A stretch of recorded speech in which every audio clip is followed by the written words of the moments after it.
Kryeministri i Kosovës Albin Kurti ka përkujtuar 20 vjetorin e vdekjes së Dr. Ibrahim Rugovës, duke vlerësuar rolin e tij si presidenti i parë i vendit dhe arkitekti i rezistencës paqësore përkundrejt Serbisë.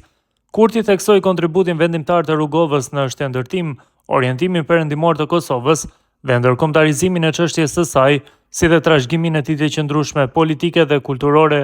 Në 20 vjetorin e vdekjes së Dr. Ibrahim Rugovës, në ditën kur janë bërë 2 dekada nga dita e vdekjes së tij, e përkujtojmë Dr. Ibrahim Rugovën, presidentin e parë të Kosovës, liderin e shquar politik, intelektualin e angazhuar dhe studiuesin e spikatur të letërsisë.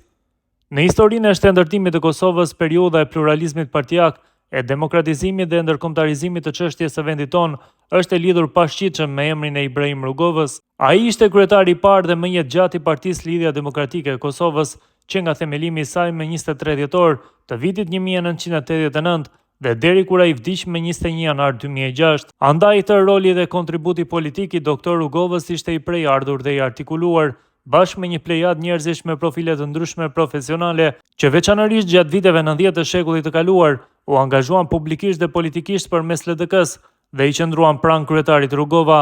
Në një kohë teje të vështirë, kur Serbia kishte vendosur një regjim apartheidi në Kosovë, Ibrahim Rugova u vendos në krye të një shteti juridikisht dhe politikisht unik, duke u votuar e zgjedhur presidenti i Kosovës më 24 maj 1992, asaj Republike të Kosovës që e kishin shpallur delegatët e saj, më 7 shtator 1990 në Kaçanik, një vit e gjysmë pasi Serbia ja kishte suprimuar autonominë Kosovës më 23 mars 1989, pikërisht atëherë kur më së shumti Serbia këmbgulte që nuk ka një Republikë të Kosovës dhe kur askush përveç Republikës së Shqipërisë nuk e njihte ekzistencën e saj.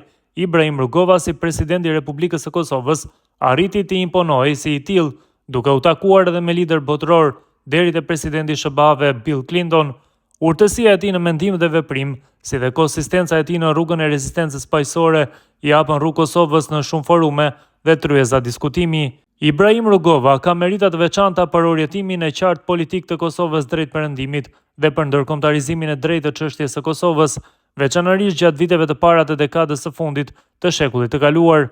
Ai ishte presidenti i parë i Republikës së Kosovës, Republikës sonë të parë, të shpallur për rezistencë, por ishte edhe presidenti i parë i Kosovës pas çlirimit të saj. Më 21 janar 2006, Ibrahim Rugova vdiq duke qenë ende në detyrën e presidentit të Kosovës. Vetë institucioni i presidencës së Republikës së Kosovës është i shenjuar nga personaliteti i tij dhe ushtrimi i gjatë i atij funksioni prej presidentit Rugova. Trashëgimia politike e Dr. Ibrahim Rugovës është e kudo ndodhur, gjithandej universi të politik bërjes në Kosovë, nga LDK-ja te kuvendi dhe presidenca e Kosovës dhe nga bashkëpunëtorët e dikurshëm të tij, te trasuesit e rrugës së tij politike. Dr. Ibrahim Rugova ka zënë vend me vete në historinë e politikës dhe kulturës në Kosovë, mes kujtimesh dhe nderimesh për Dr. Ibrahim Rugovën, të parin president të Kosovës në historinë e shtetërtimit të saj, shkruan Kurti.